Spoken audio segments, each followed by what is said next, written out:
What would be Amazon's biggest concern today in receiving this notice from Commissioner Vestager? Well, thank you. I think that the biggest risk right now is that this is the next step in a formal investigation.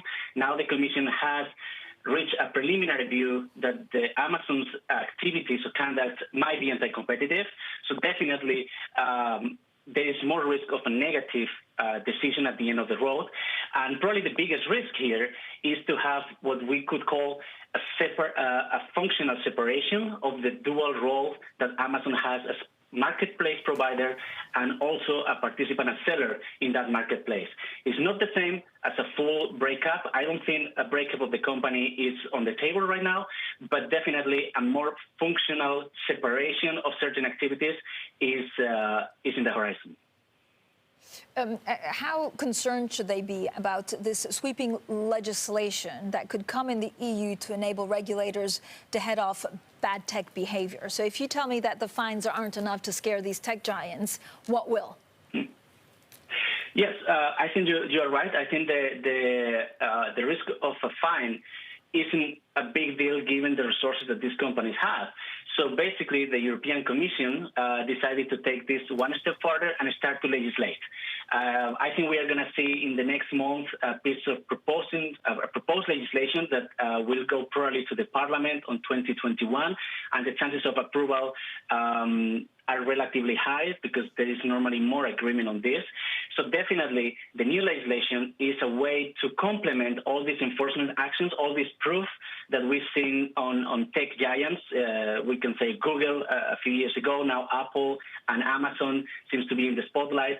So we see that the enforcement wasn't enough deterrence for the companies to change. So they decided to take one step further, and apparently, we are not sure yet, but even some of the activities will be banned automatically from the beginning, even without any other investigation. Aitor, American officials in the past have really criticized some of this regulation or some of what the Commission has been doing to go after big tech. Will they continue to do so? Do they see this as discrimination against their big companies, or is there an appetite for U.S. regulators to start doing the same?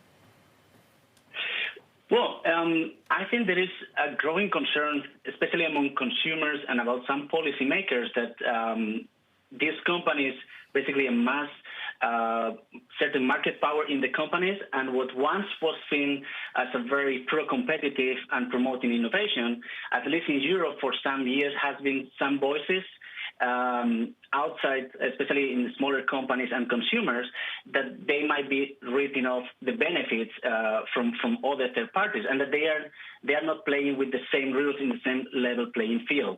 So basically, first regulators step in to try to look at this issue, but because these companies operate at the worldwide scale, the same practices are happening around the world, and in different countries we see that they are probably in the time they consider appropriate, they think that the same is happening in other countries, and they are also stepping in to check whether this is anti-competitive or not.